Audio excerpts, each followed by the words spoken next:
Oh, magandang gabi po, Ginoong De la Cruz. Kami po ang unang pangkat na magre-report ng aming topiko tungkol sa gawain ng KWF.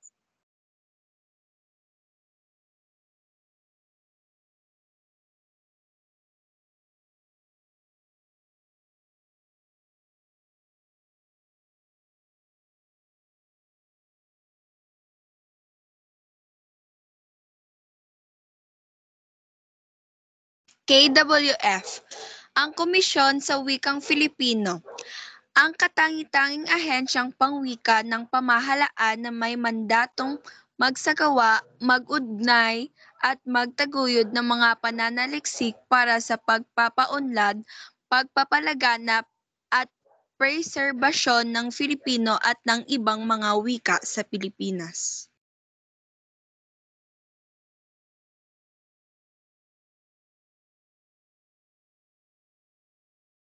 KWF. Ang komunikasyon ng wikang Pilipino ay ang opisyal na institusyon ng pamahalaan ng Pilipinas na responsable sa pagpalaganap, pagpapayaman at pagpapalaganap ng wikang Filipino at iba't ibang katutubong wika sa bansa.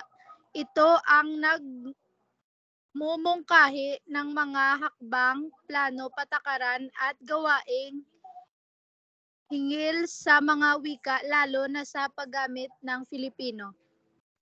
Ipinagdiriwang din ang buwan ng wikang pambansa sa Pilipinas upang bigyang pansin ang kahalagahan ng wikang Filipino at mga katutubong wika sa bansa.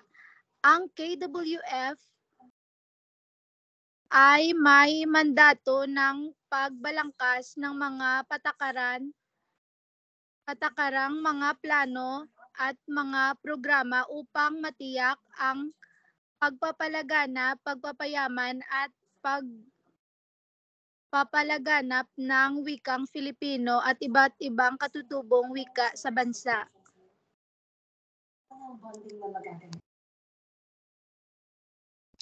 Ang Komisyon sa Wikang Filipino, KWF, ay binubuo ng iba't ibang mga bahagi. Ilan sa mga ito ay: una, sanggunian ng wikang Filipino. Ang bahaging ito ay responsable sa paglikha at pagpapalaganap ng mga diksyonaryo, tesuro, at iba pang sanggunian na nagpapalawak ng kaalaman sa paggamit ng wikang Filipino. Ikalawa, pagsasalin at interpretasyon. Ito ang bahagi na nag-aaral at nagpapalawak sa mga pagsasalin ng mga aklat, panitikan at iba pang mga teksto mula sa iba't ibang wika patungo sa Filipino. Ikatatlo, pagpapalaganap ng Filipino sa mga bansa. Ang bahaging ito ay may tungkuling mag-promote at magpatupad ng mga programa at aktibida na naglalayong ipalaganap ang wikang Filipino sa ibang mga bansa.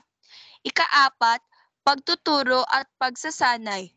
Ang bahaging ito ay may responsibilidad sa pagbuo at pagpapatupad ng mga pagsasanay at kurso para sa mga guro, manunulat at iba pang mga individual na nagnanais na pag-aralan ang wikang Filipino.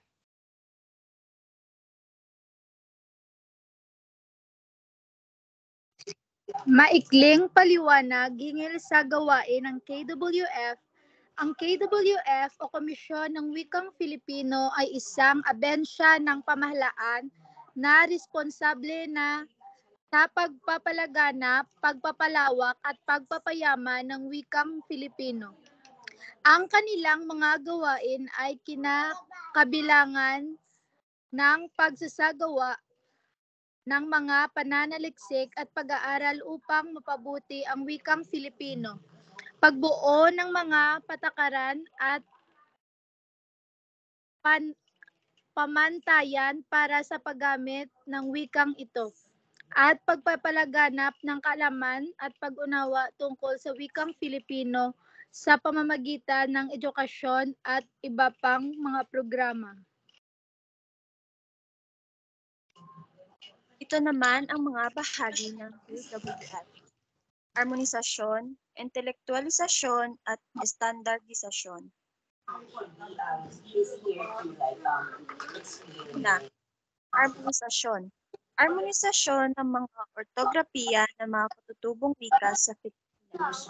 Ang harmonisasyon ay konseptong isinusulong ng mga KWF para ipaliwanag ang posisyon nito sa ipagtanggol ng ortografiyang Ilocano noong 2018 na balak nitong ipagamit sa mga guro at estudyante sa Hilagang Luzon sa pamamagitan ng kagawaran ng edukasyon sa kabila ng pagtutol ng GUMIL Pilipinas at iba pang kabalikat na grupo.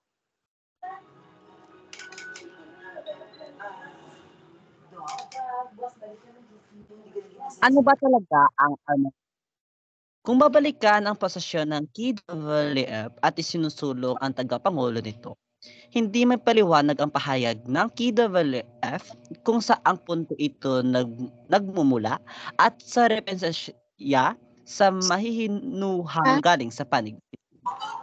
Kung ang Pilipino, ano ang saklaw ng harmonisasyon para sa sabihin ang dating walang harmonyang mga wikang katutubo ay may kakaroon ngayon ng pagkakaisa at pagsasanib. Malabo ang pahayag ng KWF sapagkat nabigo itong may paliwanag ang konsepto ng harmonisasyon, una sa panig ng linguistika at ikalawa sa panig ng socio-linguistika at kasaysayan sa harap ng wikang Ilocano.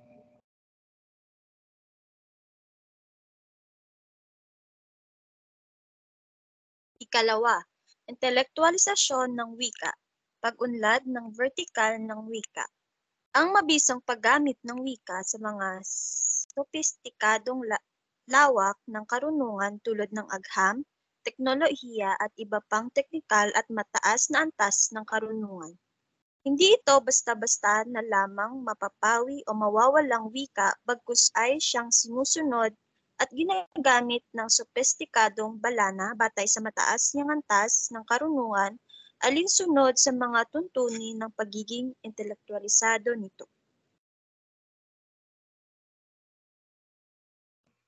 Ang intelektualisasyon, ito ang paglulunsad ng proseso ng pagtaas ng wika mula sa mababang kalagayan nito. Isang proseso upang isang wikang di ma-intelektualisado nang maitaas ang mailagay sa antas ng intelektualisido nang gayo'y mabisang maggamit ang mga sopistikadong lawak ng karunungan.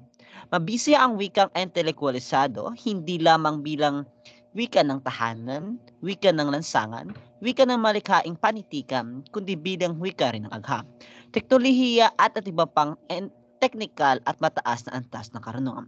Isa itong pag-unlad ng vertical ng wika tulad ng paggamit ng hiram na salita.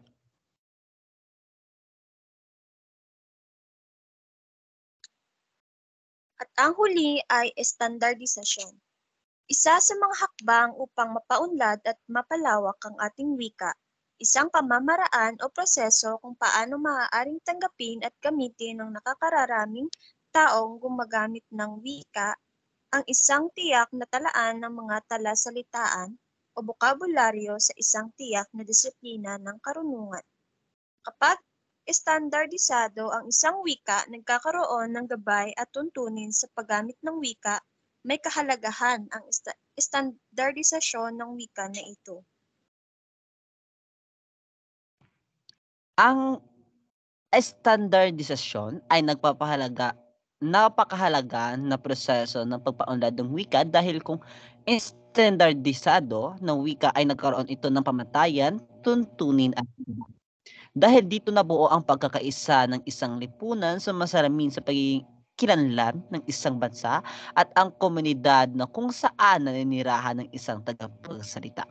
Mahalaga rin ang standardisasyon dahil nagkaroon ng formalidad ang isang wika na kung saan nagkaroon ng wika ng mga tuntunin at gabay sa paggamit nito ang magiging tulay upang maging maganap na isang konsepto at pang-unawa ang wikang ginagamit.